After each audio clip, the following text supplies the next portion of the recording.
അപ്പൊ ഇതേപോലെയുള്ള നീന്തം പഠിക്കുന്ന ടിപ്സ് ഫുള്ള് ഇൻഷാ അല്ലാഹ് നമ്മൾ പഠിപ്പിച്ചു തരും. ചാനൽ എന്താക്കുക, കാണുന്നത് സബ്സ്ക്രൈബ് ചെയ്യണം.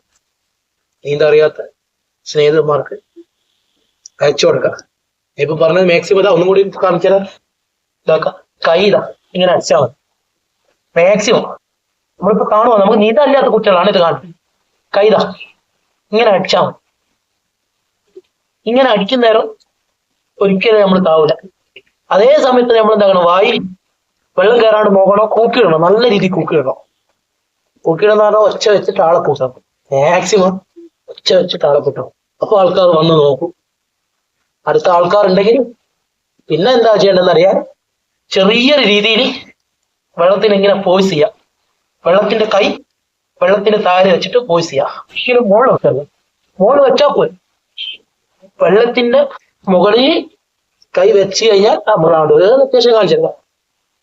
വെള്ളത്തിന് ഇതാ ഇപ്പൊ ഞാൻ പൊന്നി കിടക്കുന്നത്, കൈയും കാലും ഇട്ടിട്ട് നമ്മൾ തളരും. അതുകൊണ്ടാണ് ഞാൻ പറഞ്ഞ കൂടുതൽ എന്താക്കുക, കൂടുതൽ ആൾക്കാരെ നോക്കിയിട്ടാണ് വിളിക്കേണ്ടത്.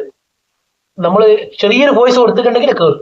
അഥവാ നമ്മൾ ഇതാ വെള്ളത്തിന്റെ മുകളിൽ കൈ വെച്ചാൽ ഇതാ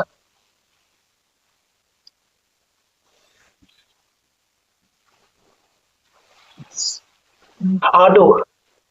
ഒരിക്കലും പേടിക്കരുത്. വെള്ളത്തിൽ ആണ്ടു പോകുന്നാലും പേടിക്കരുത്. പക്ഷെ കൂടി പറയാണ്, ചെറിയൊരു വോയിസ് ഉണ്ടാക്കാം, മുന്നോട്ടേക്ക് കൊടുത്താൽ മതി. കാരണം കൈയും കാലും ചെറുങ്ങനാണ്.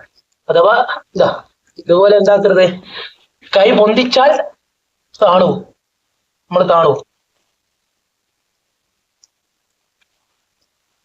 അത്യാവശ്യം പേടിക്കരുത്.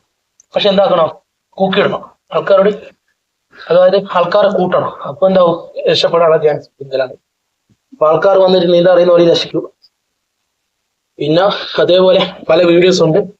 ഇതേപോലത്തെ പല വീഡിയോസ് ഇറങ്ങാനുണ്ട്. പിന്നെ ഒരു കുട്ടിയെ അല്ലെങ്കിൽ ഒരാളെ വെള്ളത്തിൽ പെട്ടുപോയ രക്ഷിക്കുന്ന വീഡിയോ, അതൊക്കെ ഞാൻ ഇട്ടേന്ന്. എന്താക്കണോ, നിങ്ങൾ ഈ ചാനൽ സബ്സ്ക്രൈബ് ചെയ്യണം.